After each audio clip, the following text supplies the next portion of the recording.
would you be able to just kind of walk me through what NCAAs was like while you were there? Obviously, I was at the men's NCAAs the week after, and everyone was telling me it was crazy at women's NCAAs. There was way too many media news outlets for what a swim meet should have, and there were just like a lot of people surrounding the meet.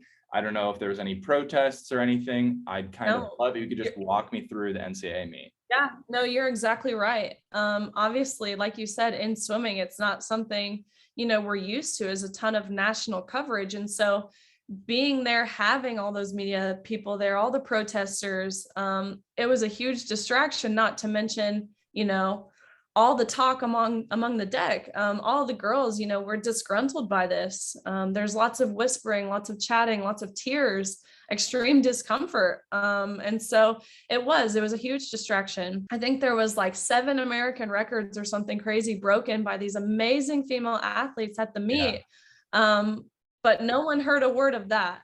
So it was like we had all this coverage, but not the coverage we wanted. Understandably, yeah. And that is kind of really what I talked about in my previous video was it's probably not the way most of those girls want to go out and how they really wanted to win. While you were at the meet prior to actually swimming, was the NCAA or your coaches, what were they telling you if you were approached by media? I know a lot of schools, including my school, especially for myself, because I knew I would potentially be in a place where Thomas and I would both be in that A final. And so I actually had to go through media training before the meet, which doesn't sit right with me. I don't want anyone to tell me what I have to say and how I have to say it.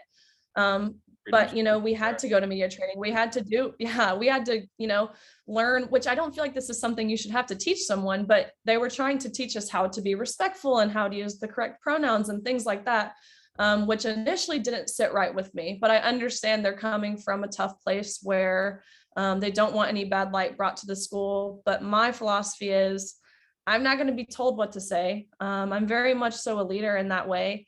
And so to have kind of, be in that position where people are trying to do that, it just didn't sit right with me initially from the beginning. And so once we got to the meet, and I realized I was in that A final with Thomas, before we swam that night after prelims, I was getting a ton of media requests. And so obviously I wasn't willing to do those until after finals. And then after finals, I actually responded to the Daily Wire and gave a statement and kind of explained what happened, the tie, especially how the NCAA gave Thomas preferential treatment in regards to kind of the trophy incident, which I can touch on in a second. But once I kind of did that first interview, after that, I had tons of support from UK. And so I think they were being overly cautious on the front end. But since then, my athletic director, my coaches, they support me fully. They were telling me to speak my heart, which I then realized is kind of an anomaly. There are so many other girls who were threatened and intimidated and told they can't speak out or they'll lose their scholarship. They won't get a job in the future. The Ivy League would actually sent an email that said if they felt uncomfortable about changing in a locker room with someone with male parts, then they should seek counseling. And so all of these different infringements upon, your speech and things like that, it's just really crazy. We've gotten to the point where universities are allowed to say those things. I think it speaks volumes on the SEC, on the Southeastern Conference, especially in comparison to the Ivy League.